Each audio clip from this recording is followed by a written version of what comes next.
I don't see the difference, do you? Well, that one's purple. Get the exact same coverage as the nation's leading carriers, starting at $20. Consumer Cellular. I can't take my eyes off my eyes. My go-to is Lumify eye drops. Lumify dramatically reduces redness. In 1 minute. And look at the difference. My eyes look brighter and whiter. For up to 8 hours. It was love at first sight. With Lumify. See for yourself. Before we go, Jimmy Fallon shocked the voice coaches last night with his unique rendition of Michael McDonald's I Keep Forgetting.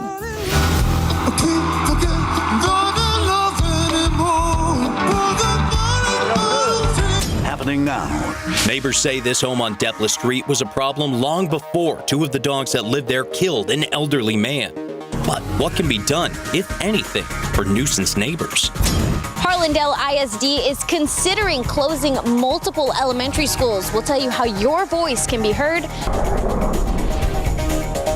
A cold front draped across Texas just north of our area. I'll be back in a bit to talk about when it arrives here, what it means for our temperatures and rain in just a bit. The news at 5 starts right now. How many calls does it take before something is done? Yesterday at 5, we told you about the stream of more than 100 calls to police over 2 years tied to one house on Deplis Street. That house, also the home of two pit bulls who viciously attacked and killed an 81-year-old man last month. And despite all of the police calls, it wasn't until that deadly mauling that anything was done. Garrett Berger takes a look into what, if anything, can be done if you have nightmare neighbors. Police records show calls for disturbances, shots fired, narcotics, and more over a 2-year period at this house on Deplis Street. So what can be done in a case like that? It was a question Mayor Ron Nirenberg wasn't able to answer on Tuesday. Can the city take action against a homeowner when there is such a history of issues like that? Those are the same questions I'm asking, Myra. San Antonio police emailed a statement that boiled down to call police if you need them and let your local safe unit know about neighborhood problems. They weren't the only ones with documented issues. Development Services says there were a few code issues, but not serious ones. And while Animal Care Services had a dozen of its own 311 calls to the home over 2 years, that's not necessarily unique. There are thousands of properties that have 10 to 12 calls in a span of 2 years. Much of that is neighbor disputes. The city attorney's office coordinates multiple departments as part of a Dangerous Assessment Response Team, or DART. We were told back in August it's meant to tackle the, quote, worst of the worst nuisance properties with 2 years of documented problems. That means there's a lot of criminal activity occurring at that property, anywhere from drugs, narcotics, prostitution, human trafficking. There's a lot of code violations. We tried to get an interview today, but were unsuccessful. Though a city spokeswoman did say via text that the Deplis Street home would not have been a DART inspection, seemingly indicating there's not much to do with neighbors like these except to keep calling. Garrett Berger, KSAT 12 News. Fewer students leading to big money troubles in one of the city's smallest school districts. And now the school board there is proposing a controversial solution. Yeah, the district wants to close 5 schools, hoping the closures can wipe out a nearly $12 million deficit. Camelia Juarez is live at one of the district schools that is staying open.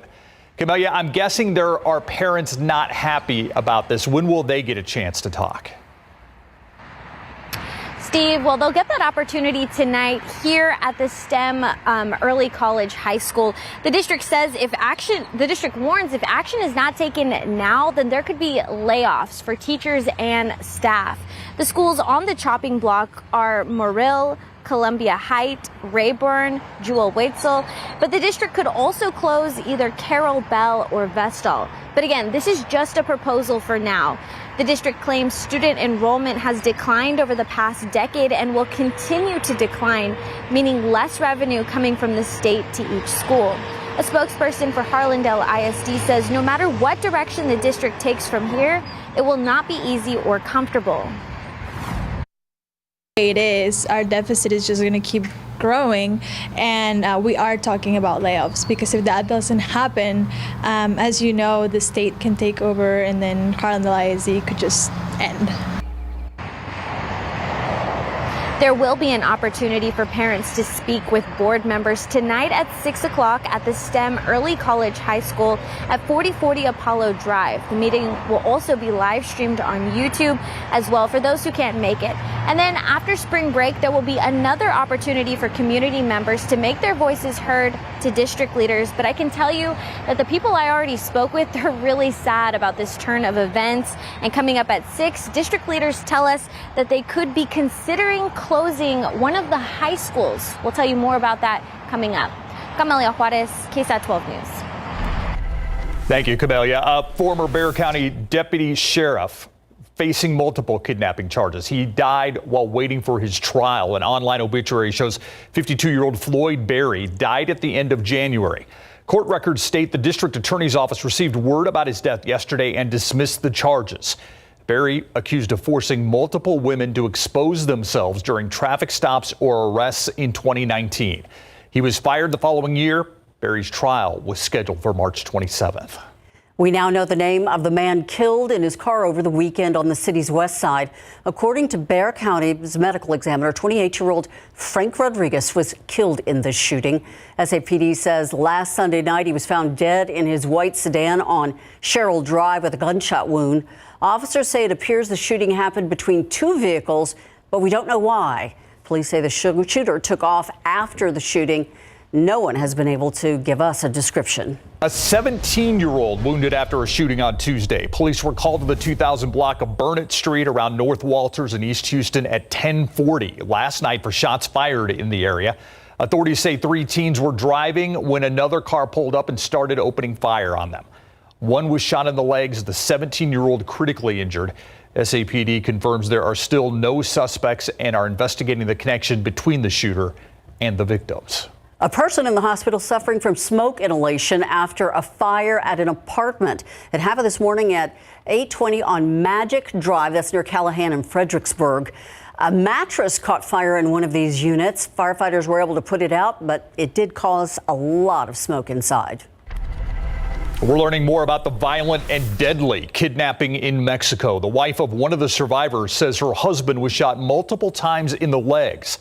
The 4 people were traveling to Matamoros for a cosmetic procedure, it seems. Officials say their minivan crashed into and was fired at just moments after crossing into the city. After a 3-day manhunt, the 2 survivors, Latavia Tay McGee and Eric Williams, found in a wooden house just outside of where that abduction happened. McGee was unharmed. Williams was shot 3 times in the legs. It was just tears of joy, I guess, that he's alive. Williams currently recovering at a hospital in Brownsville. The other 2 victims found in that same wooden house. Their remains have been returned to the United States. The opioid crisis, a growing problem, and the new added element of fentanyl is taking overdose deaths to new levels, not just in San Antonio, across the country as well. The numbers are startling, but efforts to stop the epidemic of death have not worked. Mike Valerio tells us why those who have lost their loved ones to overdose say we need to change our approach to what they call poison.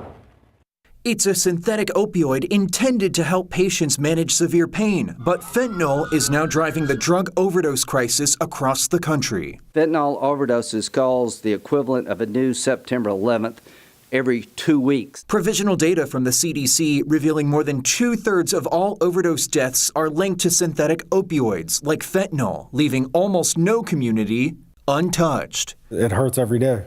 It was something I had heard of, but not something I would have ever thought would have killed our child, ever. While the federal government has declared the opioid crisis a public health emergency, there's a new push to target fentanyl and similar substances that are exacerbating the epidemic, including a proposed bill aimed at labeling Mexican drug cartels foreign terrorist organizations. This problem is a national security threat. Fentanyl is a killer, and the people killing Americans reside out in the open in Mexico.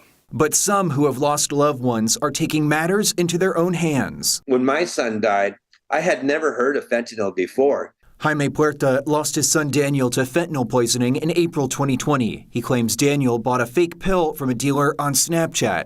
Through his nonprofit called Void, Victims of Illicit Drugs, Puerta is working to raise awareness and change the conversation. We have to look at it as a poison and not a war on drugs, but a war on fentanyl. In Los Angeles, I'm Mike Valerio.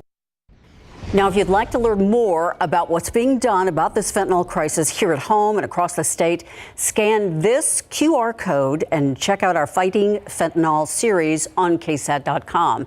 As well, there is a new Fighting Fentanyl that airs tonight right here on the Night Beat. Check out traffic on this Wednesday. I-35 at Loop 410, usually a slowdown taking place, and that's certainly the case right now. I-35 at Loop 410, very slow going at this hour.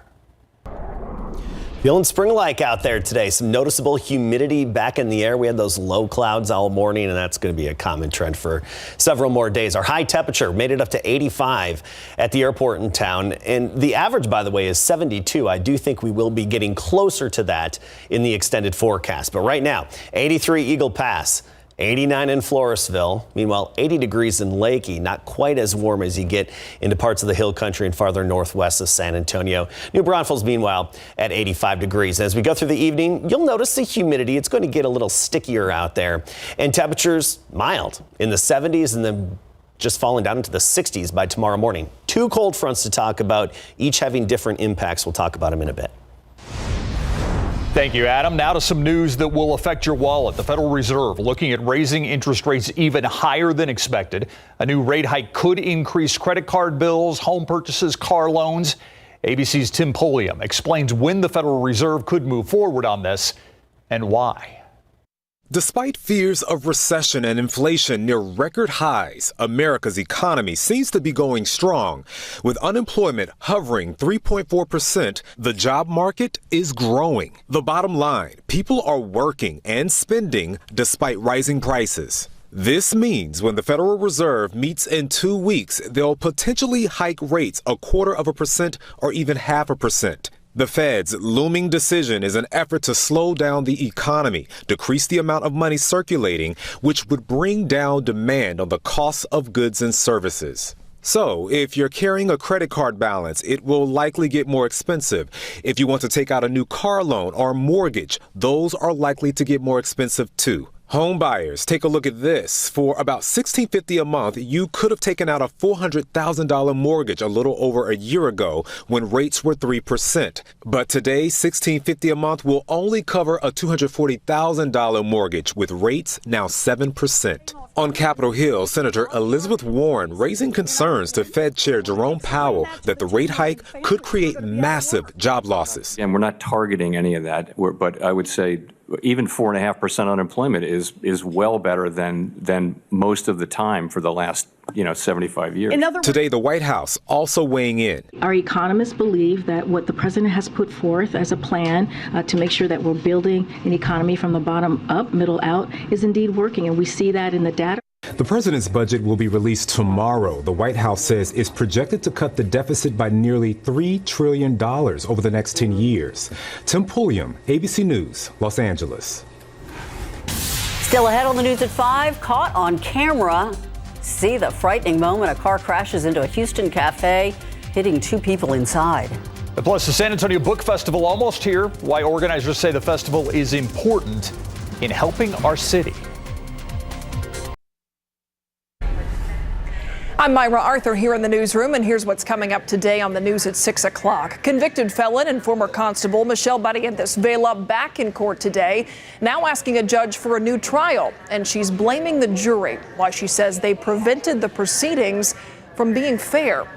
Plus, in another courtroom, a deadly shooting caught on video was shown to a jury. It happened in the murder trial of a man accused of killing his neighbor, why his attorneys argue that this was self-defense. And on this International Women's Day, we introduce you to a group of women becoming U.S. citizens. All that and more today on the news at 6. Thank you, Myra. I'll see you then. Well, the San Antonio Book Festival a little more than a month away, and today the festival released their huge lineup ahead of the event. The lineup includes award-winning authors from San Antonio, Texas, across the country. San Antonians can expect a day full of author presentations, panel discussions, book sales, signings, and more. Everyone welcome to come, especially children. Organizers with the book festival hope their event will get kids excited about reading. In a city with a devastating illiteracy rate, it's also important that we make sure that kids get excited about reading, and that's what the book festival does. We put authors, dynamic authors who love to tell stories, and we get kids excited to read books. The book festival will take place April 15th at the Central Library in the UTSA Southwest campus. To see the full lineup for the festival and to learn more about the Book Fest, head to our website, KSAT.com. A terrifying moment for two men who were recording a podcast in Houston. Watch as a car slams into the building behind them, and the moment caught on camera. How did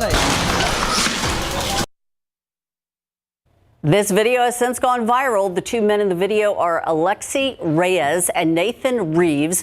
They say they're very lucky nothing serious happened to them. Reeves says there was a family inside this SUV, but neither he nor any of the people inside the car suffered major injuries. We are still waiting to learn, though, why this vehicle left the road. Scary. All right, 83 degrees out there. Live cam showing us a few clouds out there and blue. When's the cold front getting here, Adam? Well, we have a couple of cold fronts to talk about. Okay. And the first one, it's not going to be a very aggressive cold front. You're not going to notice much of a front, and that's going to hit us on Friday. That's the weak front. Sunday, another front's going to hit, and that's going to have a more noticeable impact on our conditions, especially as we get into the early part of next week.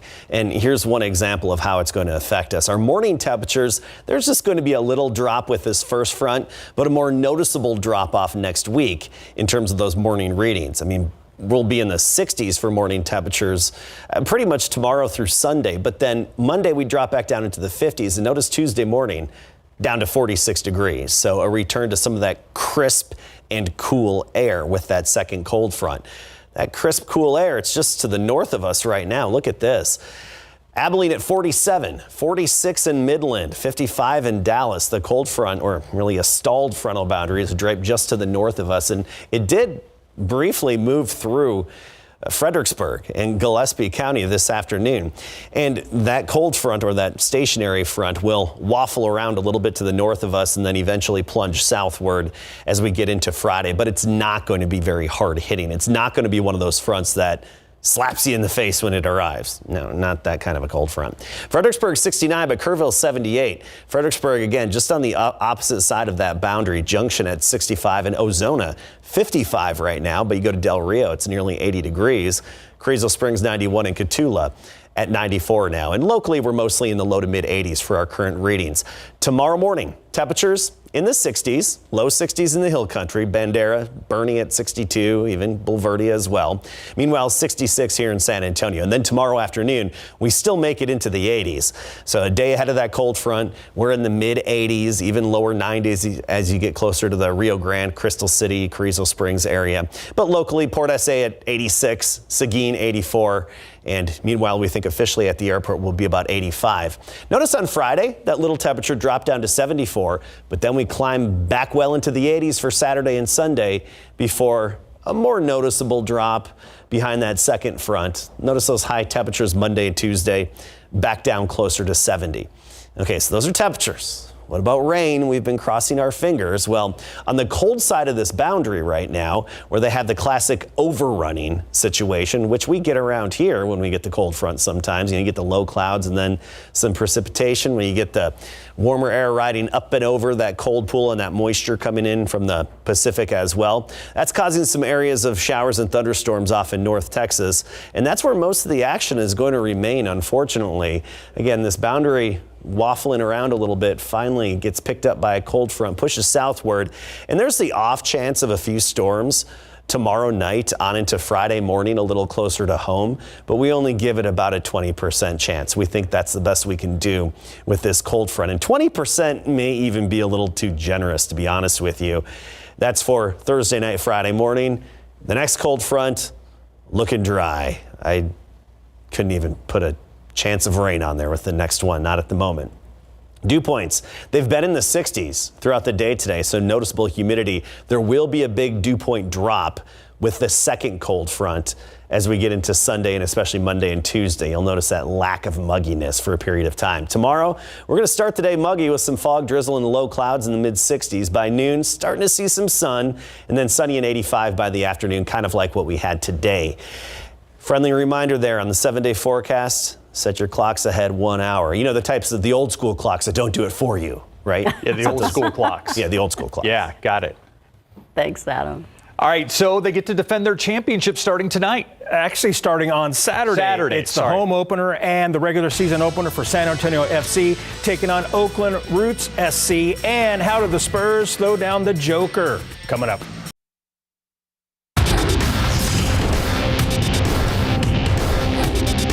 Obviously, 4 days off is a good chance for y'all to get some stuff going on.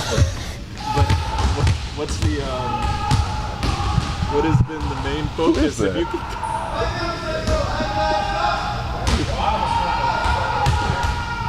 I hope That's Charles, KJ. Yeah, it's definitely KJ. Yeah, he got his shirt off. What was the question?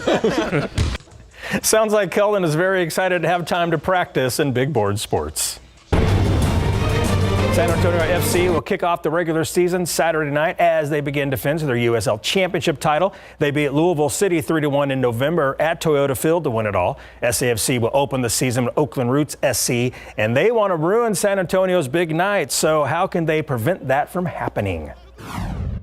Looking great. We've grinded all preseason. We're working really hard, and we know that coming off a championship, we're going to have a target on our back. So it's something that is on the front of our minds that we're taking with a lot of pride, and I know we all just so excited to begin. And so, you know, we compete for every ball, we compete for every action. We've brought a lot of the same guys that knew how to do that and won a championship, and we've added some pieces that are going to make us even stronger. So, you know, it's just the same habits we've been training every week that's going to have to show on the field, and if we do that, we're going to be successful.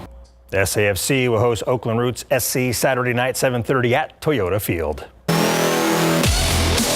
Off until Friday when they host the Nuggets. The Spurs are getting in some practice time this week due to travel and just the schedule in general. The Spurs don't get a lot of time to practice during the season, so now it's a good time to put the guys through the drills. The big question ahead of facing the Nuggets is how do you slow down back-to-back NBA MVP Nikola Jokic? It's going to be fun, man. I love going against him. You know, I obviously, as a big man, love watching him and the way he plays the game. Like, he's just very smart. You know, you can learn a lot from him. He uses his body well when he makes moves, and it always makes it hard, but it's fun, man. It's fun, and obviously they're the #1 team in the West, so it's a good challenge for everybody. Yeah, the Joker is a heck of a player, right? Nuggets and Spurs will play Friday night at 7 at the AT&T Center. Denver is going for the 3-game regular season sweep of the Spurs. Go Spurs. Absolutely. Thanks, Larry. We'll be right back. Mid-80s tomorrow, mid-70s by Friday. Still a decent amount of cloud cover. See a lot of sunshine this weekend, but we're back in the 80s, though that humidity really drops off Sunday and especially next week. Check this out first. Blue bonnet in our yard. I was at McAllister Park today. Noticed a field of them that just popped. Nice. Thanks for watching the News at 5. World News up next. See you back here at 6.